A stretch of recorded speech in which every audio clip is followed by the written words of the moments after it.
يا أيها الذين آمنوا لا تتخذوا اليهود والنصارى أولياء রব্বুল আলামিন বলেন, হে পৃথিবীর ঈমানদারেরা, লা তাত্তাখিযুল ইয়াহুদা ওয়ান নাসারা আউলিয়া, তোমরা ইহুদি এবং নাসারাদেরকে তোমাদের বন্ধু হিসাবে গ্রহণ করো না। দুনিয়ার সবচেয়ে দামি সম্পদের নাম ঈমান। মুসলমানের ঈমান হবে এমন ঈমান, পৃথিবী একদিকে চলে যাবে, আমার ঈমান আমার জায়গায় থাকবে। আমার ঈমানের সামনে এসে কোনো মানুষ যদি কখনো দাবি করে আমি তার অনুসরণ করার জন্য তাকে যদি অনুসরণ না করি, তাহলে সে আমার বিরুদ্ধে অ্যাকশন নেবে, সে আমাকে কঠিনভাবে হয়তোবা শাস্তি দিবে, এক পর্যায়ে সে হয়তোবা আমাকে মেরেও ফেলতে পারে। এমন ভয়ানক পরিস্থিতি ঈমানের সামনে আসতে পারে কি পারে না? সেই কঠিন সময়ে মুসলমান কি ঈমান দিয়ে দিবে না জীবন দিবে? আমার জীবনের মূল্য বেশি না ঈমানের মূল্য বেশি? জোরে বলেন, জীবনের মূল্য বেশি না ঈমানের মূল্য বেশি? মুসলমান জীবনে তার বাবা মাকে সে ত্যাগ করতে পারে, মুসলমান তার সন্তান সন্ততিকে ত্যাগ করতে পারে, মুসলমান তার আত্মীয় স্বজন ত্যাগ করতে পারে, মুসলমান তার ধন সম্পদ ত্যাগ করতে পারে, মুসলমান দুনিয়ার সব কিছু ত্যাগ করতে পারে, মুসলমান তার ঈমানকে ত্যাগ করতে পারে। আল্লাহর নবীর একজন সাহাবী, তার নাম ছিল, তার আগে তার নাম ছিল আব্দুল উজ্জা। ঈমান আনার আগে তার নাম কি ছিল? আব্দুল উজ্জা। উনি রাসূলের কথা তিনি শুনেছেন, রাসূলের দাওয়াতের কথা তিনি শুনেছেন। শোনার পরে তিনি ভাবলেন আমি ঈমান আনব। সুবহানাল্লাহ বলেন। তিনি মনে মনে ভাবলেন কি আমি ঈমান আনব। তো তিনি তার চাচার কাছে লালন পালন হচ্ছিলেন, এমত অবস্থায় তিনি তার চাচার কাছে গেলেন, গিয়ে বললেন, চাচা যান, আমি তো ঈমান আনতে চাই, আমি অনেক দিন ধরে ঈমান আনবো ভাবতেছি, কিন্তু সময় করতে পারতেছি না, ভয় পাইতেছি। আপনি তো ঈমান আনেন নাই, কিছু কন্টন কিনা, এজন্য ঈমান আনতে পারতেছি, আমি ঈমান আনতে চাই। চাচা বলতেছে, ভাতিজা তুমি যে ঈমান আনবা এটার পক্ষে আমি না, আমি ঈমান আনবো না। ভাতিজা তখন বলতেছে, চাচা ভাবছিলাম আপনি ঈমান আনবেন, পরে পিছন দিয়ে আমি ঈমান আনব। আপনি যখন ঈমান আনবেনই না, তাহলে আমি আর অযথা ধৈর্য ধরে লাভ কি? আমি ঈমান এনে ফেললাম, লা ইলাহা ইল্লাল্লাহ মুহাম্মাদুর রাসূলুল্লাহ, ঈমান আছে। চাচা এবার বলতেছে, ভাতিজা কাজটা কি তুমি ভালো করলা? আমারে রেখে তুমি ঈমান আনছো, তুমি কি জানো তোমারে খাওয়ানো, পড়ানো, তোমারে জায়গা দেওয়া সবকিছু আমি দিছি, আমার এত কিছু দেওয়ার পরে তুমি আমার কথা মানলা না, তুমি ঈমান আনছো, এর পরিণতি কি তুমি জানো? না জানি। চাচা বলল, তোমার জায়গা জমি যা কিছু দিছি সব আমাকে দিয়ে দাও, ফেরত। দিয়ে দিলাম। উনি বলে দিয়ে দিলাম। চাচা বলতেছে, তোমার বাড়ি গাড়ি যা কিছু দিছিলাম ওগুলা দিয়ে দাও, দিয়ে দিলাম। চাচা বলতেছে, এরপরে তুমি ঈমান ছাড়বা না? তাহলে কিছু করার নাই, তোমার পরনের যে কাপড়গুলি আছে এগুলিও আমি দিয়েছি, এগুলো আমাকে ফেরত দিয়ে দাও। বিপদ বাড়ছে না? কি কাপড় দেওয়া, এটা কি সাধারণ বিপদ? আব্দুল উজ্জা এহেন বিপদের সময় চাচার দিকে লক্ষ্য করে তিনি বললেন, চাচা যান, আপনি ভেবেছেন আমার সহায় সম্পত্তি নিয়ে গেলে আমি ঈমান থেকে বিরত থাকবো? আপনি ভেবেছেন আমার ঘর বাড়ি নিয়ে গেলে আমি ঈমান থেকে বিরত হয়ে যাব? আপনি ভেবেছেন আমার কাপড় চোপড় গুলা যদি আপনি নিয়ে যান আমি ঈমান থেকে বিরত হয়ে যাব? হে চাচা যান, শুনে রাখুন, শুধুমাত্র কাপড় চোপড়, জায়গা জমিন, গাড়ি বাড়ি এগুলি নয়, এগুলি সব কিছুর চাইতে আমার কাছে আমার ঈমানের দাম বেশি। যতক্ষণ পর্যন্ত আমার এ দেহে প্রাণ থাকবে সব কিছু আমি ঈমানের বদৌলতে উৎসর্গ করে দিতে রাজি। সুবহানাল্লাহ পড়েন। ঈমান, ঈমানের লাভ আছে না? উনি ঈমান আনছেন আইনা তিনি মোটামুটি একটু কাপড় চোপড়ের ব্যবস্থা করে তিনি নবীর কাছে চলে গেছে। নবীজি তাকে দেখা, তার অবস্থা বেশি ভালো না, চেহারা সুরত, দূর থেকে আসছে, কষ্ট করে আসছে, মাথার চুলগুলি উস্কো খুস্কো, চেহারার মধ্যে ধুলোবালুর আকৃতির দেখা যাচ্ছে। হুজুর সাল্লাল্লাহু আলাইহি ওয়াসাল্লাম তাকে কালিমা পড়ালেন, নতুন করে মুসলমান বানালেন এবং তার নাম রেখে দিলেন আব্দুল্লাহ। নাম কি রেখে দিলেন? নাম কি রাখলেন? তাইলে এই আব্দুল উজ্জা এখন কি? জোরে বলেন, এখন কি? আব্দুল্লাহ। এমন সময় তাবুকের যুদ্ধের দামামা বেজে ওঠে। রাসূল সাল্লাল্লাহু আলাইহি সাল্লামকে সাহাবায়ে কেরাম সহ সবাই যার যার মতো করে সহযোগিতা করতেছে যুদ্ধের জন্য। কারণ এই লোকের কি আছে, কি সহযোগিতা করব? কারণ এই লোক দূর থেকে সবকিছু ফেলে রেখে আসছে। বুঝাইতে পারছি? এই লোক রাসূলের কাছে গিয়েছেন, গিয়ে বলতেছেন, ইয়া রাসূলুল্লাহ, আমার তো কিছু নাই, আমার বাড়ি গাড়ি সহায় সম্পত্তি এমনকি পরনের কাপড়টুকু পর্যন্ত আনতে পারিনি, সবগুলি ঈমানের কারণে রেখে দিয়ে আসছি। আমি আপনাকে কিছুই দিতে পারবো না, তবে আমি একটা জিনিস দিতে পারবো, সেটা হলো আমার জীবন। আমার জীবনটা দিয়ে আমি আপনাকে উৎসর্গ করতে পারবো, সহযোগিতা করতে পারবো। সুবহানাল্লাহ বলেন না, জোরে বলেন সুবহানাল্লাহ। সাহাবী কি দিবেন? কথা কয় না, কি দিবেন? জীবন। আল্লাহর নবী গাছের একটা বাকল, একটা গাছের ছাল আইনা তার হাতে ধরায় দিলেন এবং দোয়া কইরা দিলেন, আল্লাহ আমার আব্দুল্লাহকে কাফেরদের জন্য, আমার আব্দুল্লাহর রক্তকে আমি হারাম করে দিই। উনি চাইছে কাফেরদের হাতে শহীদ হবে, ওনার জীবনটা দিয়া। আর নবীজি দোয়া করলেন কি? কাফেরদের জন্য আব্দুল্লাহর রক্ত হারাম। তাহলে হারাম হইলে কি তার শহীদ আর হইব? শহীদ হইতে পারবো? তাহলে ওনার মনের আশা পূরণ হইল? তিনি বললেন, ইয়া রাসূলুল্লাহ, এটা কি করলেন? আমি চাইলাম কি আর আপনি করলেন? আমি চাইলাম আমি শহীদ হব, আর আপনি এমন দোয়া করলেন, আর আপনার দোয়া তো কবুল, অতএব আমি আর শহীদ হইতে পারবো।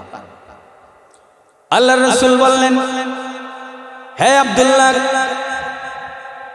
তুমি যখন কালিমা পড়েছো, ঈমান এনেছো, ঈমান আনার পরে তুমি নিয়ত করেছো তোমার জীবনটা তুমি দ্বীনের জন্য উৎসর্গ করে দিবে, আমি নবীর জন্য উৎসর্গ করে দিবে। শুনে রাখো, তোমার এই উৎসর্গ করার নিয়তটা মহান আল্লাহ আরশে কবুল করে নিয়েছেন। অতএব আমি নবীজি দোয়া করে দিলাম, এজন্য তোমার যদি এখন ঘরে বসে সাধারণভাবেও যদি তোমার মৃত্যু হয়, আল্লাহ তাআলা তোমাকে শহীদ হিসাবে কবুল করে নিবে। ইয়া আইয়ুহাল্লাযীনা আমানু লা তাত্তাখিযুল ইয়াহুদা ওয়ান নাসারা আউলিয়া। রব্বুল আলামিন বলেন, হে পৃথিবীর ঈমানদারেরা, লা তাত্তাখিযুল ইয়াহুদা ওয়ান নাসারা আউলিয়া, তোমরা ইহুদি এবং নাসারাদেরকে তোমাদের বন্ধু হিসাবে গ্রহণ করো না। এটা আল্লাহ নিষেধ করেছেন। কাদেরকে নিষেধ করেছেন? কাদের সাথে বলিনি, কাদেরকে নিষেধ করেছেন? মুমিনদেরকে। বলেন, কাদেরকে নিষেধ করেছেন? মুমিনদেরকে নিষেধ করেছেন। কাদের সাথে বন্ধুত্ব করতে? ইহুদি এবং নাসারাদের সাথে। এটা কি আমার কথা না কোরআনের কথা? সূরাতুল মাঈদা 51 নম্বর আয়াত, মনে রাখবেন। সূরাতুল মাঈদা কত নম্বর আয়াত? 51 নম্বর আয়াত। আল্লাহ বলছেন, হে মুমিনেরা, তোমরা ইহুদি এবং নাসারাদেরকে বন্ধু হিসেবে গ্রহণ করো না। আপনি প্রশ্ন করতে পারেন, কেন করব না? তারা আমাদের সমাজের লোক, তারা আমাদের দেশের লোক, আশপাশে আমাদেরকে চলতে হয়, তাদেরকে আমরা বন্ধু হিসেবে গ্রহণ করব না কেন? এই প্রশ্নটা আপনাদের আছে না নাই? এই প্রশ্নের উত্তরও জানার দরকার আছে না নাই? উত্তরটা আমি দেব না আল্লাহ দিবেন? আলোচনা বুঝতেছেন আপনারা? একটু ঠিক মতো বলবেন, মাঝে মাঝে ঘুম যাতে না থাকে। প্রধান বক্তা আসবে না যতক্ষণ আপনারা মাঠ না বলবেন। আশপাশে যারা দাঁড়িয়ে আছেন আপনারা চলে আসুন, আমি কিন্তু ছাড়বো না। প্রশ্ন হলো, আল্লাহ আপনি আমাদেরকে নিষেধ করেছেন ইহুদি এবং নাসারাদের সাথে বন্ধুত্ব না করতে, তাহলে আমরা করবো কার সাথে? কেন করব না? তাদের সাথে বন্ধুত্বটা কেন করব না? এটা হলো প্রশ্ন। আল্লাহ নিজে জবাব দিচ্ছেন পরের আয়াতের পরের অংশে। আল্লাহ বলছেন, আউলিয়াউ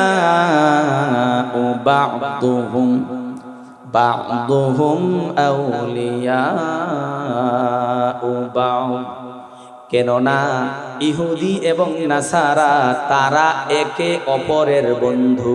এই জন্য ইহুদি নাসারা কি? জোরে বলেন না, ইহুদি নাসারারা কি? তাইলে ইহুদি নাসারারা আমাদের বন্ধু। আল্লাহ কি বলছেন? তারা একে অপরের বন্ধু। বা'দুহুম আউলিয়াউ বা'দ, ইহুদি নাসারারা কখনো মুমিনের বন্ধু হতে পারে, তারা একে অপরের কি বন্ধু। তাইলে উত্তর পাইলাম আল্লাহর কাছ থেকে, কেন আমরা বন্ধুত্ব করব না। এখন আল্লাহ নিষেধ করলেন, নিষেধ করার পরে কেন করব না সেটা আল্লাহ বললেন। এখন আপনি বন্ধুত্ব করলেন, আল্লাহর নিষেধ মানলেন না। আছে না এমন মানুষ? জোরে বলেন, আছে না নাই? ইহুদি নাসারাদের সাথে বন্ধুত্ব করে এমন মানুষ পৃথিবীতে নাই, বাংলাদেশে নাই। ইহুদি খ্রিস্টানদের বিভিন্ন ধরনের ধর্মীয় অনুষ্ঠানে আমাদের মুসলমানেরা যায় কি যায় না? আমি তো বলি তাদের চাইতে মুসলমানের সংখ্যা বেশি থাকে, ঠিক না? আল্লাহ বলতেছেন গেলে ক্ষতিটা কি? আমাদের প্রশ্ন হইল গেলে ক্ষতিটা কি? আল্লাহ তাআলা পরের অংশে জবাব দিচ্ছেন, وَمَن يَتَوَلَّهُم مِّنكُمْ فَإِنَّهُ مِنْهُمْ, যদি কোনো মুমিন মুসলমান ইহুদি এবং খ্রিস্টানদেরকে বন্ধু বানায়, তাহলে আল্লাহ বলেন যারা তাদেরকে বন্ধু বানাবে তারা যেন তাদেরই অন্তর্ভুক্ত হয়ে গেল। নাউজুবিল্লাহ পড়েন, জোরে পড়েন নাউজুবিল্লাহ। তাইলে কথাটা কি নরম না অত্যন্ত কঠিন কথা? আপনি ইহুদি খ্রিস্টানকে বন্ধু বানাইলেন মানে আপনি ইহুদি হয়ে গেলেন, আপনি খ্রিস্টানকে বন্ধু বানাইলেন মানে আপনি খ্রিস্টান হয়ে গেলেন। একটু আওয়াজ দিয়ে ইমান দীপ্ত কণ্ঠে মুসলমানেরা জবাব দিবেন, আপনারা কি ইমান নিয়ে কবরে যেতে চান নাকি ইহুদি খ্রিস্টান হয়ে যেতে চান? জোরে বলেন কি নিয়ে? আরো জোরে বলেন কি নিয়ে? দুনিয়ার সবচেয়ে দামি সম্পদের নাম ইমান। মুসলমানের ইমান হবে এমন ইমান, পৃথিবী একদিকে চলে যাবে, আমার ইমান আমার জায়গায় থাকবে। আমার ইমানের সামনে এসে কোনো মানুষ যদি কখনো দাবি করে আমি তার অনুসরণ করার জন্য তাকে যদি অনুসরণ না করি, তাহলে সে আমার বিরুদ্ধে অ্যাকশন নেবে, সে আমাকে কঠিনভাবে হয়তোবা শাস্তি দিবে, এক পর্যায়ে সে হয়তোবা আমাকে মেরেও ফেলতে পারে। এমন ভয়ানক পরিস্থিতি ইমানের সামনে আসতে পারে কি পারে না? সেই কঠিন সময়ে মুসলমান কি ইমান দিয়ে দিবে না জীবন দিবে? আমার জীবনের মূল্য বেশি না ইমানের মূল্য বেশি? জোরে বলেন, জীবনের মূল্য বেশি না ইমানের মূল্য বেশি?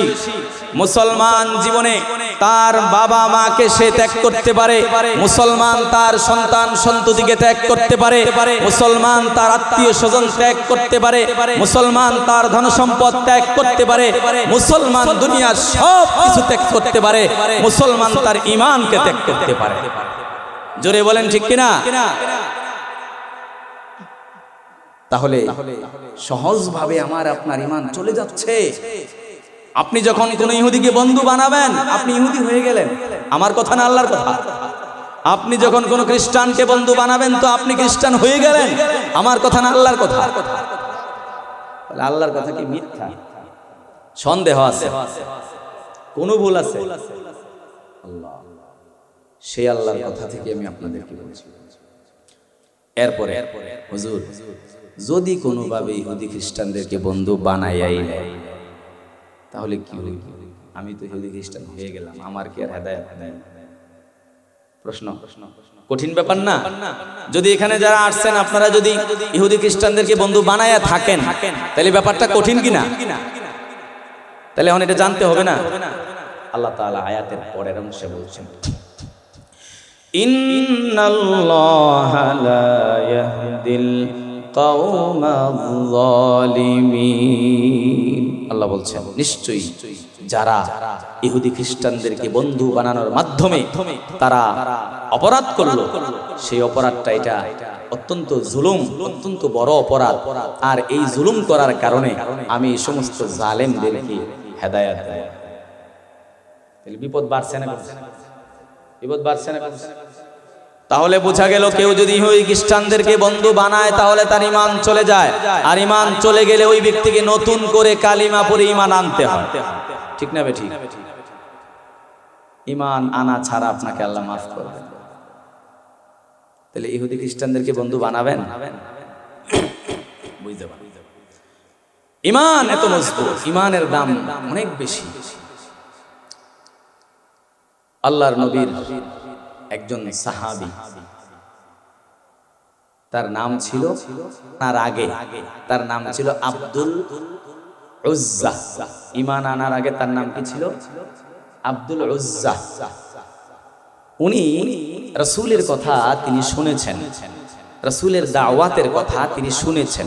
শোনার পরে তিনি ভাবলেন আমি ঈমান আনব। সুবহানাল্লাহ বলেন। তিনি মনে মনে ভাবলেন কি আমি ঈমান আনব। তো তিনি তার চাচার কাছে লালন পালন হচ্ছিলেন। এমত অবস্থায় তিনি তার চাচার কাছে গেলেন, গিয়ে বললেন, চাচা যান, আমি তো ঈমান আনতে চাই। আমি অনেক দিন ধরে ঈমান আনবো ভাবতেছি, কিন্তু সময় করতে পারতেছি না, ভয় পাইতেছি। আপনি তো ঈমান আনেন নাই, কিছু কন্টন কিনা, এজন্য ঈমান আনতে পারতেছি। আমি ঈমান আনতে চাই। চাচা বলতেছে, ভাতিজা তুমি যে ঈমান আনবা এটার পক্ষে আমি না, আমি ঈমান আনবো না। ভাতিজা তখন বলতেছে, চাচা ভাবছিলাম আপনি ঈমান আনবেন, পরে পিছন দিয়ে আমি ঈমান আনবো। আপনি যখন ঈমান আনবেনই না, তাইলে আমি আর অযথা ধৈর্য ধরে লাভ কি? আমি ঈমান এনে ফেললাম, লা ইলাহা ইল্লাল্লাহ মুহাম্মাদুর ঈমান। চাচা এবার বলতেছে, ভাতিজা কাজটা কি তুমি ভালো করলা? আমারে রাইখা তুমি ঈমান আনছো, তুমি কি জানো তোমারে খাওয়ানো, পড়ানো, তোমারে জায়গা দেওয়া সবকিছু আমি দিছি। আমার এত কিছু দেওয়ার পরে তুমি আমার কথা মানলা না, তুমি ঈমান আনছো, এর পরিণতি কি তুমি জানো? না জানি। চাচা বললো, তোমার জায়গা জমি যা কিছু দিছি সব আমাকে দিয়ে দাও, ফেরত। দিয়ে দিলাম। উনি বলে দিয়ে দিলাম। চাচা বলতেছে, তোমার বাড়ি গাড়ি যা কিছু দিছিলাম ওগুলা দিয়ে দাও। দিয়ে দিলাম। চাচা বলতেছে, এরপরে তুমি ঈমান ছাড়বা না? তাহলে কিছু করার নাই, তোমার পরনের যে কাপড়গুলি আছে এগুলিও আমি দিয়েছি, এগুলো আমাকে ফেরত দিয়ে দাও। বিপদ বাড়ছে না? কি কাপড় দেওয়া এটা কি সাধারণ বিপদ? আব্দুল উজ্জা এহেন বিপদের সময় চাচার দিকে লক্ষ্য করে তিনি বললেন, চাচা যান, আপনি ভেবেছেন আমার সহায় সম্পত্তি নিয়ে গেলে আমি ঈমান থেকে বিরত থাকবো? আপনি ভেবেছেন আমার ঘর বাড়ি নিয়ে গেলে আমি ঈমান থেকে বিরত হয়ে যাব? আপনি ভেবেছেন আমার কাপড় চোপড় গুলা যদি আপনি নিয়ে যান আমি ঈমান থেকে বিরত হয়ে যাব? হে চাচা যান, শুনে রাখুন, শুধুমাত্র কাপড় চোপড়, জায়গা জমিন, গাড়ি বাড়ি এগুলি নয়, এগুলি সব কিছুর চাইতে আমার কাছে আমার ঈমানের দাম বেশি। যতক্ষণ পর্যন্ত আমার এ দেহে প্রাণ থাকবে সব কিছু আমি ঈমানের বদৌলতে উৎসর্গ করে দিতে রাজি। সুবহানাল্লাহ পড়েন। ঈমান, ঈমানের লাভ আছে না? উনি ঈমান আনছেন আইনা, তিনি মোটামুটি একটু কাপড় চোপড়ের ব্যবস্থা করে তিনি নবীর কাছে চলে গেছে। নবীজি তাকে দেখা, তার অবস্থা বেশি ভালো না, চেহারা সুরত, দূর থেকে আসছে, কষ্ট করে আসছে, মাথার চুলগুলি উস্কো খুস্কো, চেহারার মধ্যে ধুলোবালুর আকৃতির দেখা যাচ্ছে। হুজুর সাল্লাল্লাহু আলাইহি ওয়াসাল্লাম তাকে কালিমা পড়ালেন, নতুন করে মুসলমান বানালেন এবং তার নাম রেখে দিলেন আব্দুল্লাহ। নাম কি রেখে দিলেন? নাম কি রাখলেন? তাহলে এই আব্দুল উজ্জা এখন কি, জোরে বলেন এখন কি? আব্দুল্লাহ। এমন সময় তাবুকের যুদ্ধের দামামা বেজে ওঠে। রাসূল সাল্লাল্লাহু আলাইহি সাল্লামকে সাহাবায়ে কেরাম সহ সবাই যার যার মতো করে সহযোগিতা করতেছে যুদ্ধের জন্য। কারণ এই লোকের কি আছে, কি সহযোগিতা করব? কারণ এই লোক দূর থেকে সবকিছু ফেলে রেখে আসছে। বুঝাইতে পারছি? এই লোক রাসূলের কাছে গিয়েছেন, গিয়ে বলতেছেন, ইয়া রাসূলুল্লাহ, আমার তো কিছু নাই, আমার বাড়ি গাড়ি সহায় সম্পত্তি এমনকি পরনের কাপড়টুকু পর্যন্ত আনতে পারিনি, সবগুলি ঈমানের কারণে রেখে দিয়ে আসছি। আমি আপনাকে কিছুই দিতে পারবো না, তবে আমি একটা জিনিস দিতে পারবো, সেটা হলো আমার জীবন। আমার জীবনটা দিয়ে আমি আপনাকে উৎসর্গ করতে পারবো, সহযোগিতা করতে পারবো। সুবহানাল্লাহ বলেন না, জোরে বলেন সুবহানাল্লাহ। সাহাবী কি দিবেন? কথা কয় না, কি দিবেন? জীবন দিবেন। আল্লাহর নবী গাছের একটা বাকল, একটা গাছের ছাল আইনা তার হাতে ধরায় দিলেন এবং দোয়া করে দিলেন, আল্লাহ আমার আব্দুল্লাহকে কাফেরদের জন্যে, আমার আব্দুল্লাহর রক্তকে আমি হারাম করে দিই। উনি চাইছে কাফেরদের হাতে শহীদ হবে, ওনার জীবনটা দিয়া। আর নবীজি দোয়া করলেন কি? কাফেরদের জন্য আব্দুল্লাহর রক্ত হারাম। তাহলে হারাম হইলে কি তার শহীদ আর হইব? শহীদ হইতে পারবো? তাহলে ওনার মনের আশা পূরণ হইল? তিনি বললেন, ইয়া রাসূলুল্লাহ, এটা কি করলেন? আমি চাইলাম কি আর আপনি করলেন? আমি চাইলাম আমি শহীদ হব, আর আপনি এমন দোয়া করলেন, আর আপনার দোয়া তো কবুল, অতএব আমি আর শহীদ হইতে পারবো। আল্লাহর রাসূল বললেন, হে আব্দুল্লাহ, তুমি যখন কালিমা পড়েছো, ঈমান এনেছো, ঈমান আনার পরে তুমি নিয়ত করেছো তোমার জীবনটা তুমি দ্বীনের জন্য উৎসর্গ করে দিবে, আমি নবীর জন্য উৎসর্গ করে দিবে। শুনে রাখো, তোমার এই উৎসর্গ করার নিয়তটা মহান আল্লাহ আরশে কবুল করে নিয়েছেন। অতএব আমি নবীজি দোয়া করে দিলাম, এজন্য তোমার যদি এখন ঘরে বসে সাধারণভাবেও যদি তোমার মৃত্যু হয়, আল্লাহ তাআলা তোমাকে শহীদ হিসাবে কবুল করে নিবে। তাহলে ঈমানের মর্যাদা বাড়ছে না? এটার নাম ঈমান। তাহলে আমি আর সামনে, এখানে আর একটু কথা আছে, সামনে যাব না যেহেতু সময় নেই। তাহলে ঈমানদার বন্ধু বানাবে কাকে? বলে এটা জানি না, আমি শুনিনি। বন্ধু বানাবো না কাকে? এটা শুনি। কাদেরকে বন্ধু বানাবো না? বলেন না, কাদেরকে বন্ধু বানাবো না? ইহুদি এবং নাসারাদেরকে বন্ধু বানানো যাবে না। তাহলে প্রশ্ন হইল, হুজুর তাহলে বন্ধু বানাবো কাকে? এখন এই প্রশ্ন না, বানাইতে তো হবে কাউনে কাউ। বন্ধু ছাড়া তো দুনিয়াতে চলা যায় না, নাকি? বন্ধুর প্রয়োজন আছে না নাই? আল্লাহ তাআলা আমাদেরকে সেই সাজেশন দিয়েছেন। আল্লাহ এমন নয় যে একটা বলবেন তো আরেকটা বলবেন, সমাধান দিতে হবে তো, নাকি? যে আল্লাহ আমাদেরকে বানিয়েছেন সেই আল্লাহ সবকিছুর সমাধান দিতে পারেন কিনা? জোরে বলেন, সমাধান দিতে পারেন কিনা? দুনিয়ার যত ব্যাপার রয়েছে শুরু থেকে নিয়ে কিয়ামত পর্যন্ত সকল ব্যাপারে সিদ্ধান্ত আল্লাহ তাআলা অগ্রিম দিয়ে রেখেছেন কিনা? হ্যাঁ, সিদ্ধান্ত আছে না? এই মোবাইল বানাইছে যে কোনো একটা ব্যক্তি, নাকি? যেই ব্যক্তি বা যেই কোম্পানি মোবাইলটা বানাইছে, এই কোম্পানি মোবাইল কিভাবে চালাতে হবে, এটার ভিতরে কি আছে না আছে, সেটিং কোনটা কি, সেটার জন্য আলাদা একটা বই দেয়। যারা মোবাইল কিনছেন তারা জানেন, এই বইয়ের ভিতরে গাইডলাইন থাকে, নিয়ম নীতি থাকে, এই মোবাইলটা আপনি কিভাবে চালাবেন। এই মোবাইল কি না, আপনি যদি অন্য মোবাইলের একটা বই আনেন এই মোবাইল চালানোর নিয়ম শেখার জন্য, চলবো? জোরে বলেন, চলবে? তাহলে এই দুনিয়া বানিয়েছেন কে? আমাদেরকে বানিয়েছেন কে? আল্লাহ দুনিয়া বানিয়েছেন, আমাদেরকে বানিয়েছেন। সেই আল্লাহ কি আমাদেরকে বানায়া গাইডলাইন নিয়ম নীতি না দিয়াই পাঠাইছেন নাকি? নিয়ম দিবেন কে? নিয়ম দিবেন কে? গাইডলাইন দিবেন কে?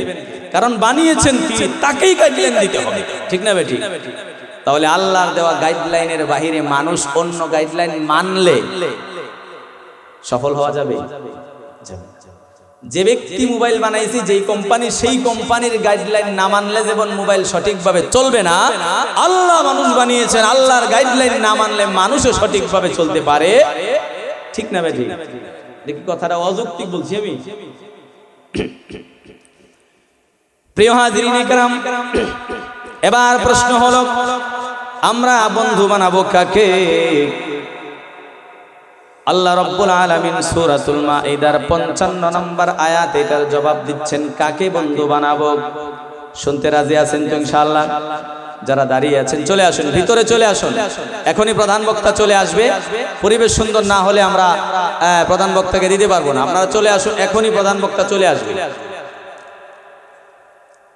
আল্লাহ রাব্বুল আলামিন কোরআনুল কারীমের ভিতরে সূরাতুল মাঈদার 55 নম্বর আয়াতে বলতেছেন, ইন্নামা ওয়ালিয়ুকুমুল্লাহু ওয়া রাসূলুহু ওয়াল্লাযীনা আমানুল্লাযীনা ইউকিমুনাস সালাতা ওয়া ইউতুনাজ যাকাতা ওয়া হুম রাকিউন। কাদেরকে বন্ধু বানাবেন? আল্লাহ বলতেছেন নিশ্চয়ই মুমিনেরা তোমরা বন্ধু বানাবে। ওয়ালিয়ুকুমুল্লাহ, এক নাম্বার মুমিনেরা বন্ধু বানাবে সর্বপ্রথম আল্লাহকে। জোরে বলুন মুমিনের বন্ধু এক নম্বরে কে? জোরে বলুন এক নম্বরে মুমিনের বন্ধু কে? আল্লাহ। দুই নাম্বার ওয়া রাসূল, দুই নাম্বার মুমিন বন্ধু বানাবে রাসূলকে। কাকে? জোরে বলুন কাকে? মনে রাখেন কিন্তু মুমিন বন্ধু বানাবে এক নম্বরে কাকে? জোরে বলুন এক নম্বরে কাকে? দুই নম্বরে কাকে? রাসূল। এখন আল্লাহ এবং তার রাসূলকে আমরা বন্ধু বানাইলাম নাকি আল্লাহ এবং রাসূলকে আমরা শত্রু মনে করি? বন্ধু বানাইছি না? এখন আল্লাহ আর রাসূল তো আমগোর সাথে দুনিয়াতে এসে ধান খেতে খেত কাটে না, আমাদের সাথে একসাথে বসে খায়ও না, আমাদের সাথে বাজারেও যায়, এরকম না। আমাদের সাথে তো বাহ্যিকভাবে আল্লাহ এবং তার রাসূলের চলাফেরা আছে। দুনিয়াতে আরো কিছু বন্ধুর দরকার আছে না? বুঝেন নাই কথা? দরকার আছে না? আল্লাহ এবং তার রাসূলকে এক নাম্বার আর দুই নম্বরে বন্ধু বানাইলাম, এরপরে কাদেরকে বন্ধু আরো জানার দরকার আছে না? আল্লাহ আয়াতের পরের অংশ, والذين آمنوا الذين يقيمون الصلاة ويؤتون الزكاة وهم راكعون। আল্লাহ বলছেন মুমিনেরা বন্ধু বানাবে তিন নম্বরে মুমিন বান্দাদেরকে। কাদেরকে? জোরে বলেন কাদেরকে? মুমিন বন্ধু বানাবে কাদেরকে? মুমিন বান্দাদেরকে। কাদেরকে? মুমিন বান্দাদের। এখন মুমিন বান্দার মধ্যেও তো ভালো মন্দ আছে না নাই? কথা বলেন আছে না নাই? আল্লাহ তাআলা সেখানেও ভাগ করে দিচ্ছেন। দেখেন আয়াতের পরে, আল্লাযীনা ইউকিমুনাস সালাতা ওয়া ইউতুনাজ যাকাতা ওয়া হুম রাকিউন। মুমিন বান্দা বান্দির মধ্যেও কিছু ভালো গুণাগুণ সম্পন্ন মুমিন বান্দা আছে। সবাই কিন্তু ভালো মুমিন নয়, ঠিক না বেঠিক? না সবাই ভালো মুমিন? সবাইকে বন্ধু বানানো যাবে না। এক নাম্বার মুমিনকে তো বন্ধু বানাবো, কিন্তু কেমন মুমিন?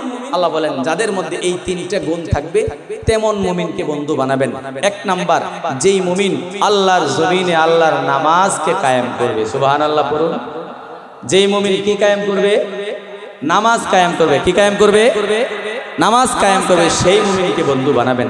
দুই নাম্বার ওয়ায়ুতুনা যাকাতা, যেই মুমিন আল্লাহর জমিনে যাকাতকে আদায় করবে।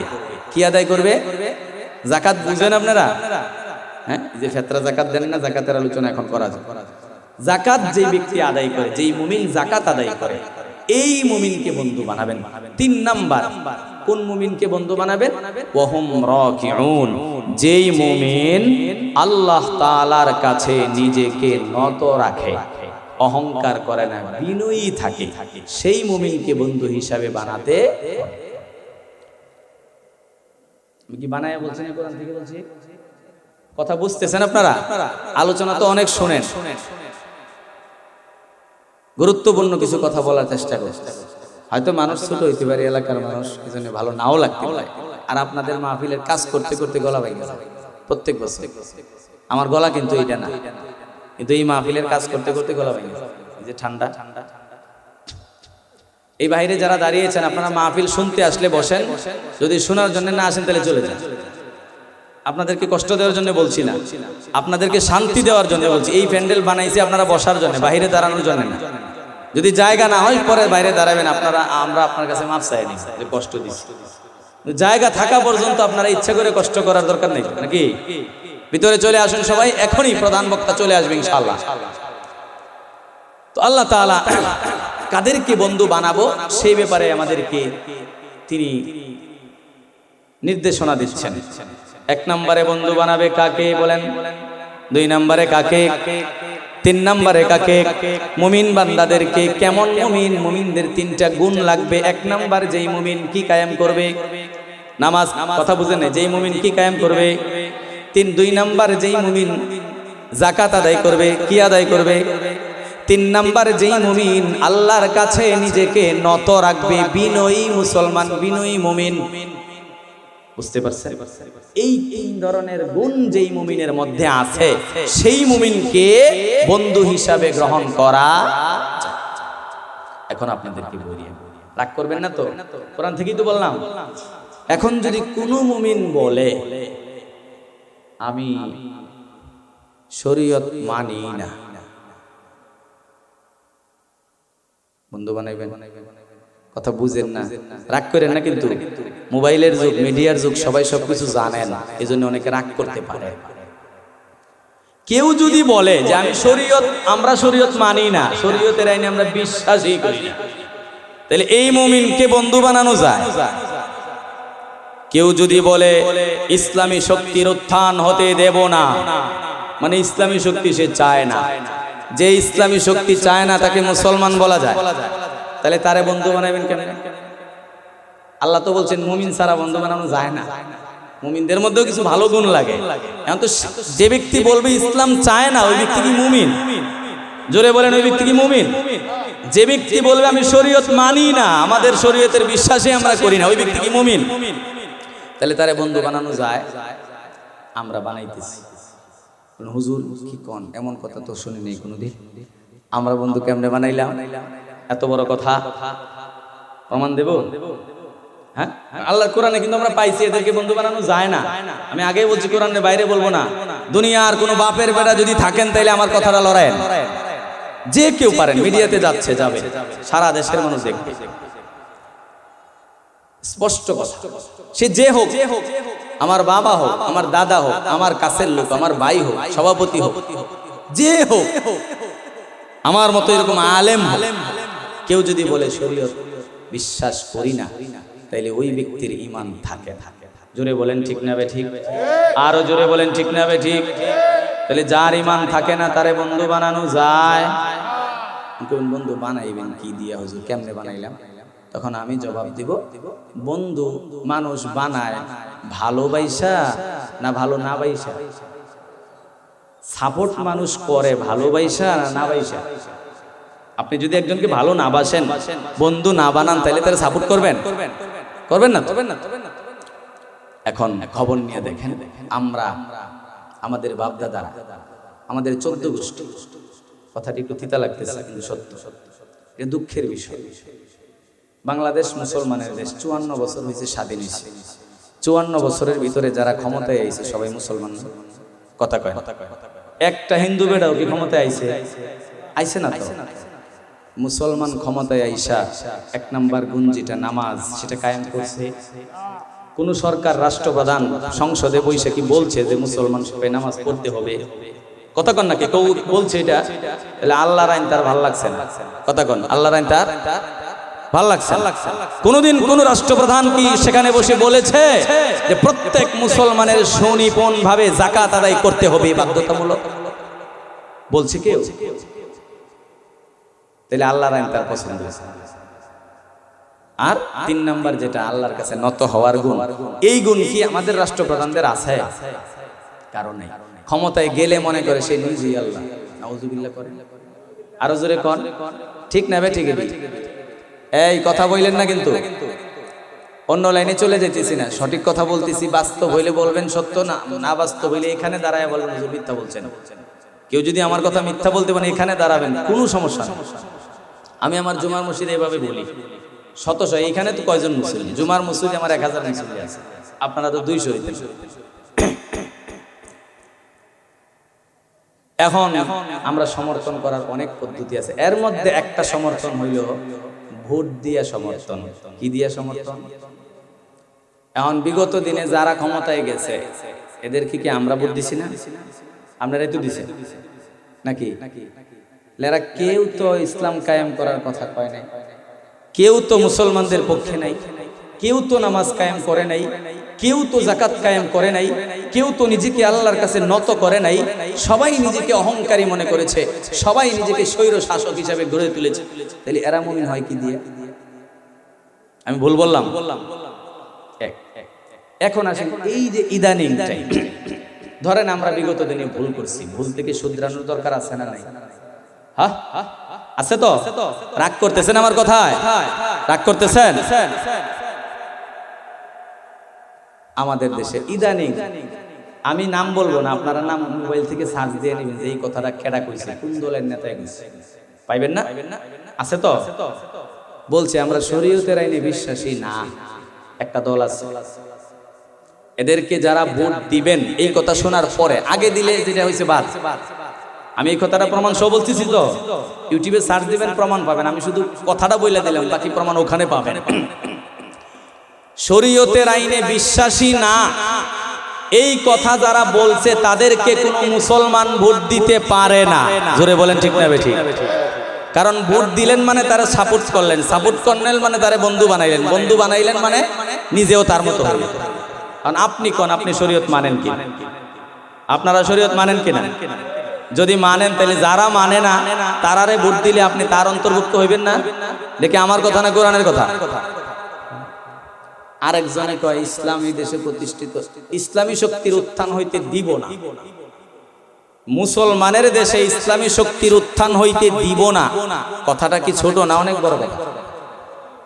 মুসলমানের দেশে ইসলামী শক্তির উত্থান হবে কেন? এটা মুসলমানের দেশ, এটা ইসলামী শক্তির দেশই, ঠিক না বেঠিক?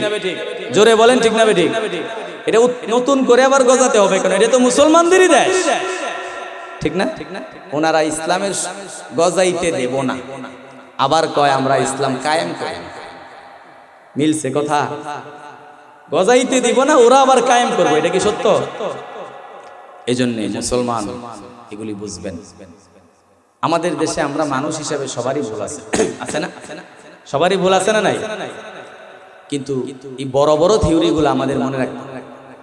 যে মুসলমান আগামী দিনে আমাদেরকে এই কথার এই নিশ্চয়তা দিবে যে আমরা ক্ষমতায় গেলে ইসলাম কায়েম করব, আমরা ক্ষমতায় গেলে কোরআন দিয়ে আমরা দেশ চালাবো, আমরা ক্ষমতায় গেলে শরীয়ত দিয়ে দেশ চালাবো, আমরা ক্ষমতায় গেলে নামাজকে কায়েম করব, আমরা ক্ষমতায় গেলে যাকাতকে কায়েম করব, এদেরকে আমরা ভোট দিব, ঠিক না ঠিক?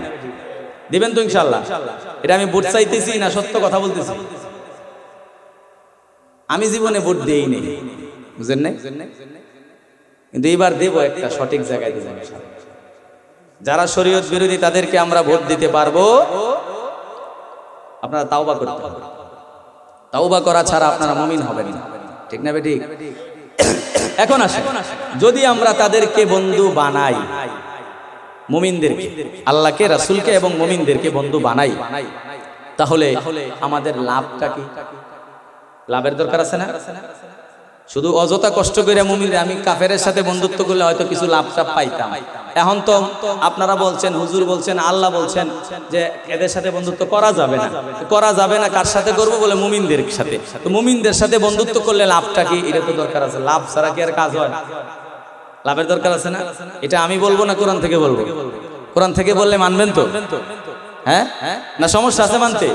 অনেকের কিন্তু সমস্যা হয়, আমি জানি। এখানে বৈশা বলেন ঠিক আছে, বাইরে গিয়ে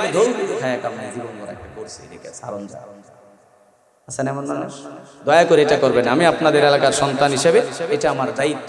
আমি জান্নাতে যাব, আপনাদেরকে জাহান্নামে যেতে হবে, এটা আমি কখনোই চাই না। আমি আরাম করব, আমি আল্লাহর কাছে ভালো হব, আপনারা মন্দ হবেন, এটা আমি কখনো চাই না। আমি চাই আমার এলাকার মানুষগুলো যেন ভালো হয়, ঠিক না? এটাকে আমি চাইতে পারি না? এলাকার মানুষের কল্যাণ চাওয়া কি আমার কর্তব্য না? এই জায়গা থেকে লাভটা কি? আল্লাহ রাব্বুল আলামিন বলেন, ومن يتول الله ورسوله والذين آمنوا فإن حزب الله فإن حزب الله هم الغالبون আল্লাহ বলে যারা আল্লাহকে বন্ধু হিসাবে গ্রহণ করবে এবং তার রাসূলকে বন্ধু হিসাবে গ্রহণ করবে, 3 নম্বরে যারা ভালো মুমিনদেরকে বন্ধু হিসাবে গ্রহণ করবে তাদের জন্য 1 নম্বর পুরস্কার হলো ফাইন্না হিজবাল্লাহ, তারা যেন স্বয়ং আল্লাহর দলের লোক। সুবহানাল্লাহ পড়ে। কার দলের লোক? জোরে বলেন কার দলের লোক? আমরা কি আল্লাহর দলের লোক হতে চাই? জোরে বলেন আল্লাহর দলের লোক হতে চাই।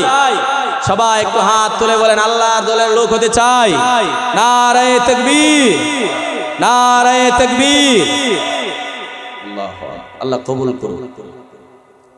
এখন আল্লাহর দলের লোক হব কি করলে? ওই যে বললাম মুমিনদেরকে বন্ধু বানাইলে, রাসূলকে এবং আল্লাহকে বন্ধু বানাইলে আমরা আল্লাহর দলের লোক হইতে পারব। আসেন আস্তে আল্লাহর দলের লোক হইতে পারবো, ঠিক না? আল্লাহর দলের লোক হইলে লাভ কি? প্রশ্নের পরে প্রশ্ন উত্তর আল্লাহই তো দিবেন, আমার দেওয়ার দরকার। আল্লাহই লাভ। আল্লাহ বলেন হুমুল গালিবুন, যারা আল্লাহর দল হয়ে যেতে পারবে আল্লাহ বলেন এই দুনিয়াতে আমি আল্লাহ তাদেরকেই বিজয়ী করে দেব, সফলতা দান করে দেব। বলুন সুবহানাল্লাহ। তাহলে আমরা সফল হই না কেন? বলে আমরা আল্লাহর দলের লোক হইতে পারি নাই, ঠিক না বে ঠিক? আল্লাহর দলের লোক হইতে পারছি? পারি নাই তো। যারা শরীয়ত মানে না আমরা তো তাদের পক্ষে ছিলাম জীবন ভরা, তাহলে আমরা আল্লাহর দলের লোক হইব কি দিয়া? এজন্য আমরা সফল নয়। এজন্য মুসলমান মায়ের খায়, মুসলমান সব জায়গায় মায়ের খায়। এই কারণে আমরা কি মায়ের খাইতে চাই? মুসলমান আমরা কি বিজয় হইতে চাই না? আল্লাহ আমাদেরকে বিজয় দান করবেন। তাহলে শর্তগুলো আছে না নাই? এখন মুসলমানরা কি করে? সুযোগ খুঁজে। কিছু মুসলমান আছে নীরব থাকে, এদিকেও না ওদিকেও না, সুযোগ যেদিকে যায় ওদিকে যায়। বুঝেন নাই? যখন যে ক্ষমতায় তখন তার পক্ষে কথা কয়, মিছিল। এরকম অনেক মানুষ আছে না নাই আমাদের সমাজে? এগুলি ঠিক না, এগুলি মুনাফিক। মুসলমান থাকবে কার পক্ষে? কার পক্ষে থাকবে? কথা বলেন না, আল্লাহর পক্ষে। এজন্য যারা ইসলামের বিপক্ষে গিয়েছে, যারা শরীয়ত মানবে না, যারা নিজেদেরকে ইসলামের বিরুদ্ধে দাঁড় করাবে, এরা যতই থিওরি দেখ, যতই বলুক আমরা ইসলাম কায়েম করব, আমরা জানি বিগত দিনে আমরা পরীক্ষা করে দেখছিও, 3বার 4বার করে ক্ষমতায় গেছেও, একবারও ইসলাম কায়েম করে নাই। পরীক্ষিত সৈনিক এরা ইসলাম কায়েম করে নাই, ঠিক না বেঠিক? তাহলে যারা ইসলাম কায়েম করে নাই তাদেরকে আর কত পরীক্ষা দিব আমরা? পরীক্ষা কি কম দিছি? এই জন্য যাদেরকে পরীক্ষা দেই নাই আল্লাহ তাআলা আমাদেরকে এরকম ভালো মানুষদেরকে পরীক্ষা দেওয়ার তৌফিক দান করুন, যারা বলবে ইসলাম কায়েম করবে, যারা বলবে নামাজ কায়েম করবে, যারা বলবে যাকাত কায়েম করবে, যারা বলবে আল্লাহর আইনকে নত শিরে মেনে নিবে, আল্লাহর আইনের বাইরে কোনো আইন নেই, তাদেরকে আমরা গ্রহণ করব। আগে কিন্তু বলেছেন আল্লাহ যেহেতু আমাদেরকে বানাইছেন, আইন আল্লাহ দিয়েছেন কিনা? আল্লাহ দিয়েছেন কিনা? তাহলে আল্লাহ যদি সকল আইন দিয়ে থাকেন তাহলে আমরা নিজের আইন বানানোর দরকার কি? বলেন যে এই বিষয়ে আল্লাহর আইন নাই এই জন্য বানাইছি, তাইলে মানবে। যে বিষয়ে আল্লাহর আইন আছে তারপরে আপনি আইন বানাইলেন কেন? উদ্দেশ্য হইল আপনি নিজে অপরাধী, নিজেরে বাঁচানোর জন্য আইন করছেন। চুরের আইন, চুরি করলে হাত কাটা, চুরি করলে কি কাটা? আল্লাহর আইন। মানে আপনি চুরি করলে হাত কাটা, এই আইন করেন না কেন?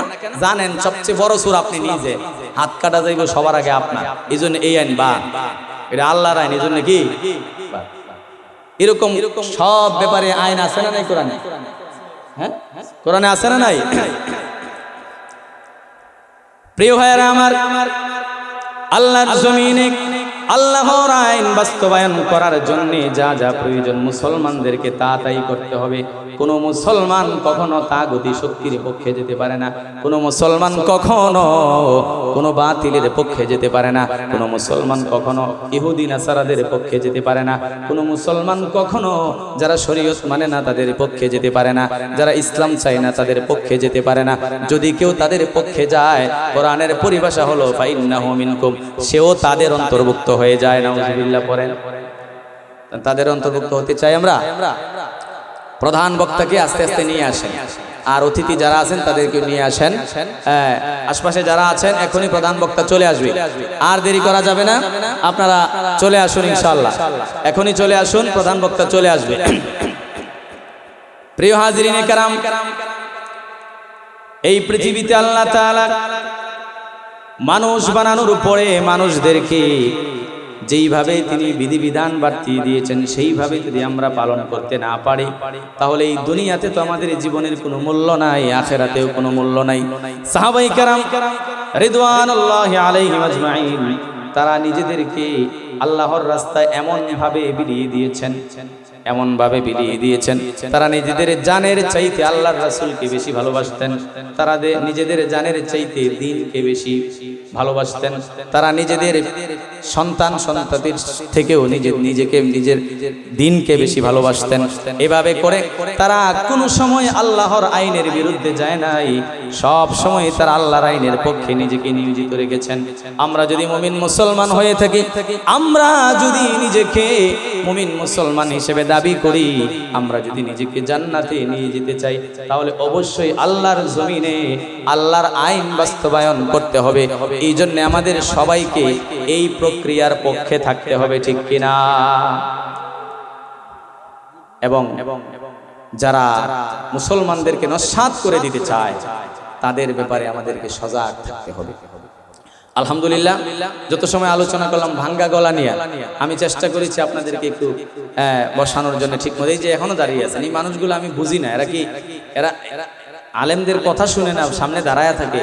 আদব কায়দারও তো একটা ব্যাপার স্যাপার আছে। এই যে এখানে হযরতরা চলে আসছেন, প্রধান বক্তা চলে আসবেন, এই যে আমার দাদা আমাদের ইউনিয়নের চেয়ারম্যান সাহেব চলে আসছেন, উনি চলে আসছেন, আমাদের সভাপতি সাহেব সহ প্রধান বক্তাকে নিয়ে আসেন। এই যে এখন উঠে যায়, এখন সবাই একটু চাইবে বসবো, এখন উঠে যায়, দাঁড়ায় আছে। এই বাইরে যারা আছেন এখন পর্যন্ত এক জায়গায় দাঁড়াইছে এই লোকগুলা, মানে কি বলবো, এখান থেকে একটু সরেন আপনারা, এখানে না থেকে একটু অন্য জায়গায় যান, একটু লড়ে না, মানে ফেরেশতার মতো দাঁড়ায় আছে। কি আশ্চর্যের ব্যাপার! এরা ওই গানের মজলিসে গিয়ে নাইছে অভ্যাস। গানের মজলিসে যান না আপনারা? আউল বাউল ফাউলের মজলিসে যান না? কিছুদিন আগে এক বাউল বক্তব্য দিছে আল্লাহরে নিয়ে, শুনছেন তো? এটা আল্লাহরে নিয়ে বক্তব্য দিছে। এই বাউল আবার নিজেদেরকে সুন্নি দাবি করে। কি দাবি করে? সুন্নি, আবার আল্লাহরে গালি দেয়। হইল দাবি করে সুন্নি, আহলে সুন্নাত ওয়াল জামাত, আবার আল্লাহরে গালি দেয়। কি গালি দিছে ওইটা আমি বলতে পারবো না, আমার মুখ দিয়ে এটা আসবে না, সম্ভব। আল্লাহরে গালি দিছে। এই সমস্ত আউল বাউলদের পক্ষে আপনারা থাকবেন? এই ছেলেগুলা যারা বাইরে দাঁড়ায় থাকে, এরা ওই বাউলের গানে গিয়ে নাইচাও। আল্লাহ তাআলা চাইলে জীবনের শেষ নাচন নাচাইয়া দিতে পারেন কিনা? একদিন ভূমিকম্প হইলে কি যে একটা অবস্থা হয় এটা জানেন না আপনারা? কিছুদিন আগে ভূমিকম্প হয়েছিল না? আল্লাহ চাইলে এই 10-20 সেকেন্ডের ভূমিকম্পটাকে 5 মিনিট দিতে পারেন কিনা? যদি আল্লাহ চায় আপনি নাচবেন কত, পুরা জমিনটাই আল্লাহ নাচাইয়া দিতে পারেন কিনা? এজন্য দয়া করে এই সমস্ত ফাহেসা বাউল, ফাহেসা গান বাজনা এগুলিতে যাবেন না। যাবেন নাকি? এগুলিতে যাবেন না ইনশাআল্লাহ। এখনই প্রধান বক্তা চলে আসতেছেন, আমরা দেরি করব না। আমাদের আজকের সভাপতি সাহেব, আমাদের রঙ্গারচর ইউনিয়নের 2 বারের চেয়ারম্যান জনাব আলহাজ আব্দুল হাই সাহেব, আমার দাদা, উনি চলে এসেছেন। আমাদের আরো অতিথিবৃন্দ আছেন, ওনারাও আসবেন কিছুক্ষণের মধ্যেই চলে